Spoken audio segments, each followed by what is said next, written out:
Buffer দ্রবণের পর্ব 5-এ সবাইকে আমন্ত্রণ করছি। আজকে আমরা আরো একটা গাণিতিক সমস্যা নিয়ে আলোচনা করব।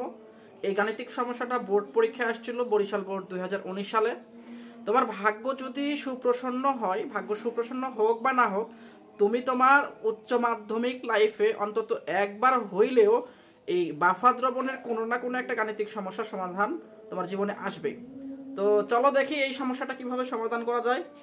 দেখো এখানে একটা সলিউশন দেয়া আছে, যেখানে তোমার ফর্মিক অ্যাসিড এবং সোডিয়াম ফরমেট দুইটা যৌগ আছে, প্রত্যেকটার ঘনমাত্রা এবং আমাদের ভলিউমটা দেয়া আছে। বলা হচ্ছে একটা মিশ্রণ, একটা বাফার মিশ্রণ।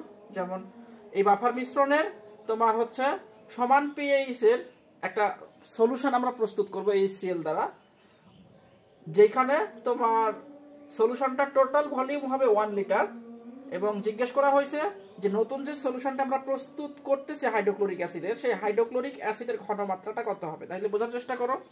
তোমাকে একটা বাফার সলিউশন দেওয়া আছে, বাফার সলিউশনটা হচ্ছে ফর্মিক অ্যাসিড এবং সোডিয়াম ফরমেট দ্বারা প্রস্তুত করা হয়েছে, এবং ওইটা সংক্রান্ত কিছু ডাটাও দেওয়া আছে। জিজ্ঞেস করা হয়েছে এই বাফার সলিউশনের যে পিএইচ, এইরকম সমান পিএইচ এর মান বিশিষ্ট এমন একটা সলিউশন প্রস্তুত করব আমরা, যেটা হাইড্রোক্লোরিক অ্যাসিড দিয়ে, এবং সলিউশনের ভলিউমটা হবে 1 লিটার। জিজ্ঞেস করা হয়েছে যে হাইড্রোক্লোরিক অ্যাসিড আমরা ব্যবহার করব, সেই হাইড্রোক্লোরিক অ্যাসিডের কনসেন্ট্রেশনটা কত হবে। তো প্রথমে আমাদের কাজটা থাকবে, আমাদের কাছে যে বাফার সলিউশনটা দেয়া আছে সেই বাফার সলিউশনের পিএইচ নির্ণয় করব। কিভাবে নির্ণয় করব দেখো, আমরা দেখে আসছি, আমরা খাতায় হেডিং দাও সলিউশন। আমরা দেখে আসছি যে বাফার সলিউশনের পিএইচ সমান লিখতে পারবো হচ্ছে PKA প্লাস লগ, তোমার উপরে থাকবে হচ্ছে N অফ সল্ট। এখানে কিন্তু একটা ডাটা মিসিং আছে, আমি এটা একটু রিকভার করে নিচ্ছি। সেটা হচ্ছে তোমার প্রশ্নে PKA এইটার মান দেয়া ছিল। ওকে, PKA এইটার মান দেয়া ছিল হচ্ছে PKA এর মান দেওয়া ছিল না, অ্যাকচুয়ালি KA এইটার মান দেয়া ছিল। একটু লিখে নাও খাতায় যে KA এইটার মান দেয়া ছিল। প্রশ্নটা একটু লিখতে মিস্টেক হয়ে গেছে। KA সমান দেওয়া ছিল হচ্ছে 10^4, 10^4। এই একটা ডাটা মিসিং ছিল। ওকে, তারপরে আমরা সূত্রটা শেষ করি। লগ উপরে থাকবে হচ্ছে N of salt divided by নিচে থাকবে হচ্ছে N অফ অ্যাসিড। এখন তোমরা মানগুলো বসায় দাও। দেখো PKA এটার মান কত। PKA মানে কি জিনিসটা, আসলে PKA মানে হচ্ছে মাইনাস লগ KA। তো মাইনাস লগ K এর ভ্যালু এটা 10 ইনভার্স কত, 10 ইনভার্স হচ্ছে 4। Okay, plus log N of salt, সল্টের মূল সংখ্যা তোমরা বসাও। সল্টের মূল সংখ্যা কত বসাবা, সল্টটা হচ্ছে সোডিয়াম ফরমেট, 5 ডিভাইডেড বাই 1000 গুণিতক 0.1 করে নাও।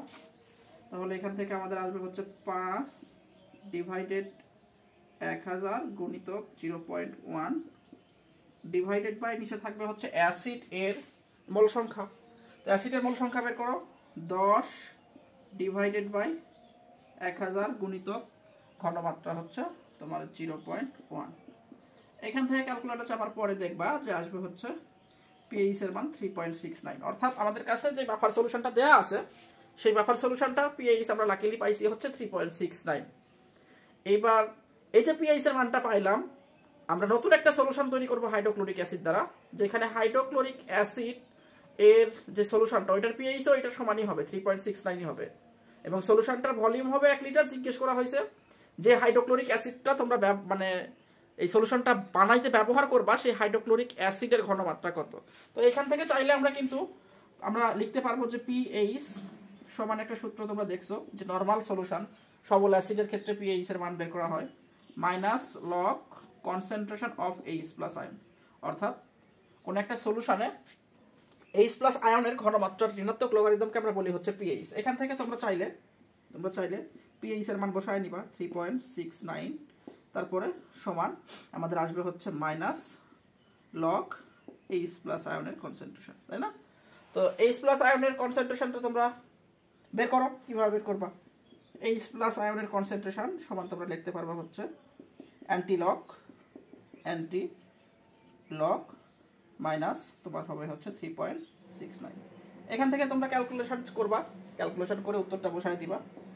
যে মানটা আসবে ঘনমাত্রা একক হবে বড় হাতের M, সম্ভবত 2.10⁻⁴ এরকম একটা মান আসবে। তো ওইটাই হচ্ছে তোমার আসলে প্রকৃত উত্তর। মানে আমরা যে সলিউশনটা বানাবো নতুন করে, সেখানে হাইড্রোক্লোরিক অ্যাসিডের ঘনমাত্রা এই বক্সটা হবে, যে বক্সটা তোমরা ক্যালকুলেশন করে অবশ্যই বসায় নিবা। তো আজকের কথা না বাড়াই, দেখা হবে পরবর্তী লেকচারে।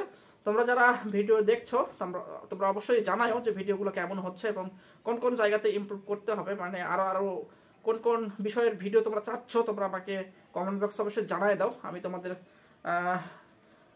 যে চাহিদা, সেই চাহিদার পরিপ্রেক্ষিতে নতুন করে ভিডিও দেওয়ার চেষ্টা করব। দেখা হবে পরবর্তী লেকচারে। ভালো থেকো, সুস্থ থেকো, আল্লাহ হাফেজ।